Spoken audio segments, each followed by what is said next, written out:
খাইতেছিলাম police আপনি arrest. আমি জিগেলাম খিল্লিকা, ওরা কয় আমরাও কইতে পারবো না, উপরের নির্দেশ 54, তারপরে চালান। সবাই পিস্তল নিয়ে ঘুরতে পারে, কিন্তু গুলি চালানোর আত্মা সবার থাকে না। আমারও পিস্তল আছে, আমি নিয়ে ঘুরি না, কারণ ওই জিনিস আমার কাছে থাকলে কেউই নিস্তার পাইব না।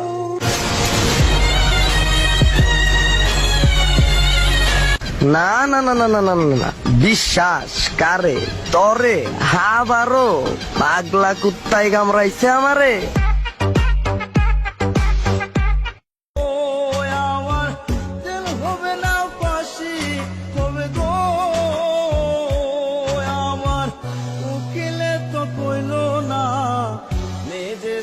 শামসুল হক জামিন দিল।